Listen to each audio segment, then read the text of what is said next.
Hello friend, আসসালামু আলাইকুম। আশা করি আপনারা সবাই অনেক অনেক ভালো আছেন। আমিও অনেক ভালো আছি।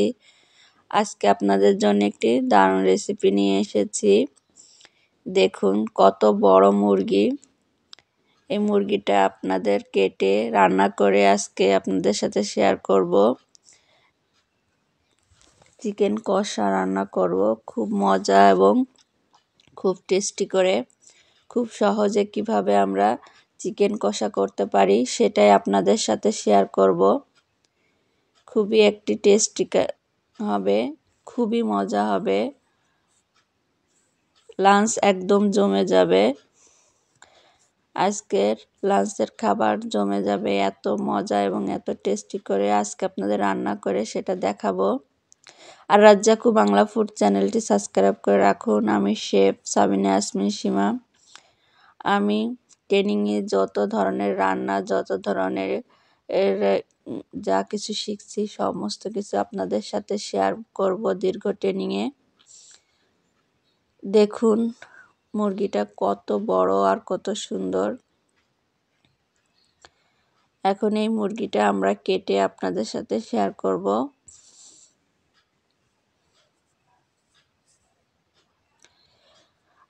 আপনারা বন্ধু হিসাবে আমার পাশে থাকেন, খুব ভালো লাগে। আমার অনেক বন্ধু আমার পাশে আছেন, সাবস্ক্রাইব করে আপনারা পাশে থাকেন, খুবই ভালো লাগে। দেখুন এগুলো এখন আমরা কেটে নেব।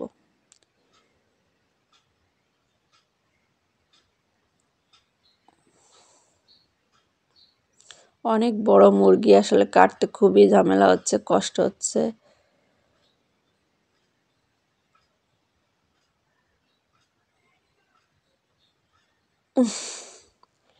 খুব কষ্ট বের হয়েছে একটা। এটা রেখে দিই। হাতে ধরে রাখাই মুশকিল। এবার এটা থেকেও খণ্ড খণ্ড করে নিই।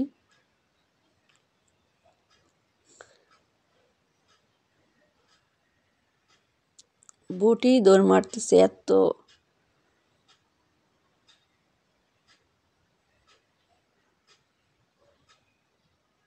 কাটতে গেলে খুবই কষ্ট।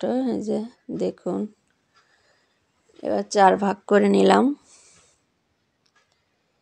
নিয়ে পুরোটাই আমরা কেটে নেব।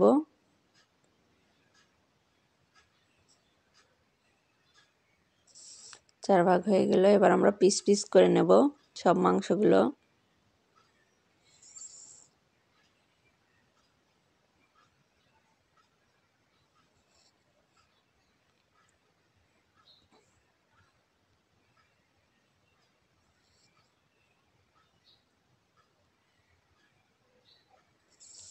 খুব সহজে আপনারা কিভাবে চিকেন রেসিপি তৈরি করবেন, চিকেন কষা, সেটাই আপনাদের সাথে শেয়ার করব।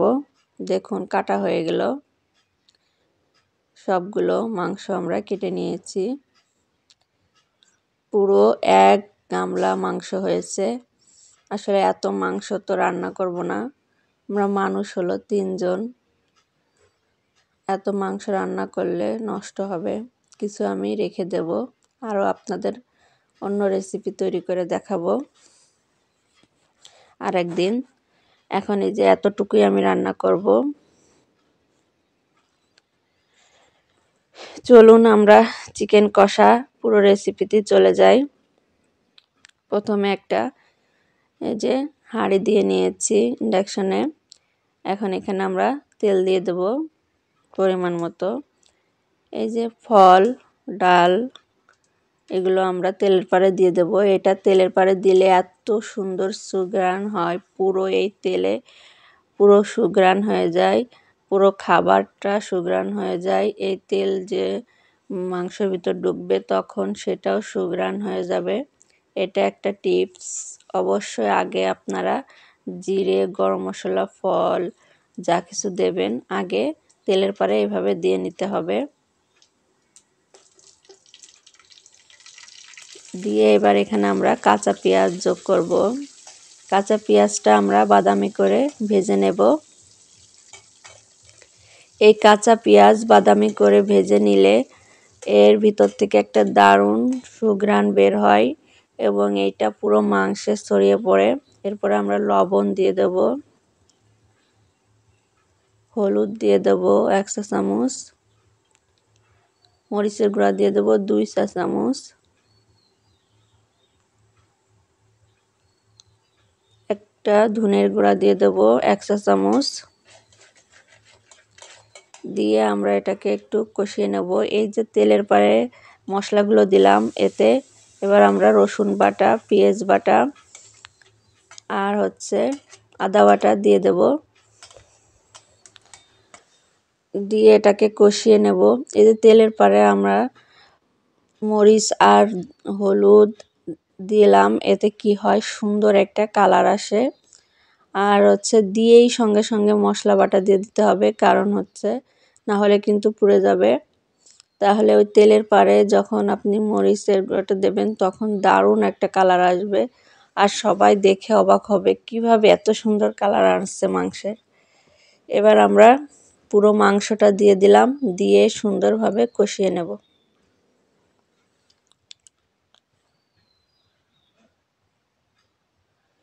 মাংসটা যখন মশলাটা যখন তেল তেল বের হয়ে যাবে, তখন কষাতে কষাতে যখন তেল বের হয়ে যাবে তখন আমরা মাংস দেব। মাংস দিয়ে মাংসটাকেও সুন্দরভাবে কষিয়ে নেব। আমি কয়েক পিস আলু দিয়ে দিলাম। আলু দিলে আমার বাচ্চা খুব পছন্দ করে। দিয়ে এখানে আমরা মাংসটাকে সুন্দরভাবে কষিয়ে নেব। দেখুন মাংস থেকে কিন্তু পানি ছেড়ে এসেছে। এই পানিটা পুরোটাই শুকিয়ে নেব।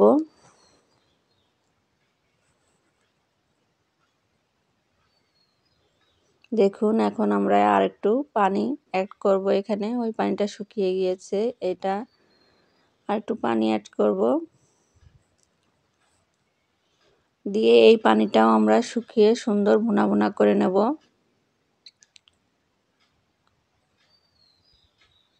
আমরা পানি দিয়ে দেখুন প্রথমে কিন্তু নাড়াইনি, পানি দিয়ে নাড়ালে মাংসটা ধোয়া ধোয়া হয়ে যায়, এজন্য পানি দিয়ে কখনোই নাড়াবেন না। পানি দিয়ে বলক ওঠার পর তারপর নাড়াবেন।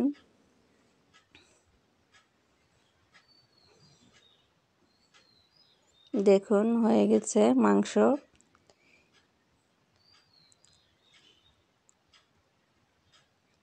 দেখুন মাংসটা কিন্তু অলরেডি হয়ে গেছে। এখন এই মাংসটাই এই যে তাপ আছে এই তাপে রেখে দিলে একদম কষা কষা হয়ে যাবে। দেখুন এই যে তাপ আছে এই তাপে রেখে দিলে আস্তে আস্তে আস্তে আস্তে একদম এর গায়ে আলু ঝোল টেনে নেবে, মাংসের ঝোল টেনে নেবে, নিয়ে একদম কষা হয়ে যাবে। আপনাদেরকে আমি সার্ভ করে দেখাবো। আর দেখুন এখনো কতটা আগুন রয়েছে। এই যে দেখুন হয়ে গেল, আপনাদেরকে সার্ভ করে দেখাচ্ছি, একদম ঝোল টেনে কষা কষা হয়ে গেছে। দেখুন কত লোভনীয় হয়েছে আর কত টেস্টি হয়েছে। শুধু রান্নার প্রসেসের ভিতরে রান্নার যে সৌন্দর্যটা লুকিয়ে রয়েছে, আজকে আপনাদের সাথে শেয়ার করলাম কিভাবে আমরা এরকম লোভনীয় করব রেস্টুরেন্টের মতো।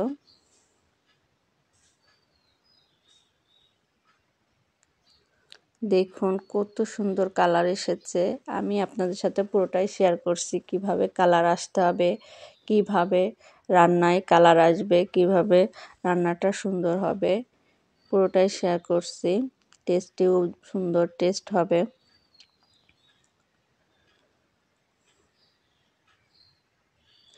এভাবে রান্না করলে বাসায় সবাই আঙ্গুল চেটেপুটে খাবে, এত মজার এত টেস্টি হবে। বারবার আপনাকে রিকোয়েস্ট করবে চিকেন কষা রান্না করার জন্য। মেহমান বাসায় আসলে তারা বলবে কিভাবে রান্না করছেন আমাকে একটু দেখান। খেয়ে দেখালাম আপনাদের, খুবই মজা এবং খুবই টেস্টি।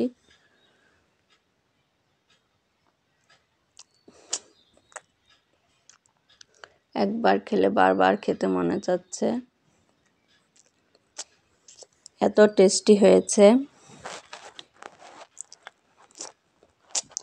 আর এত লোভনীয় হয়েছে, না খেয়ে থাকাই যাচ্ছে না। আপনারাও বাসায় এভাবে লোভনীয়ভাবে তৈরি করুন, পুরো টিপসগুলো ফলো করুন, তাহলে এত সুন্দরই হবে। ভালো থাকুন, সুস্থ থাকুন। আল্লাহ হাফেজ।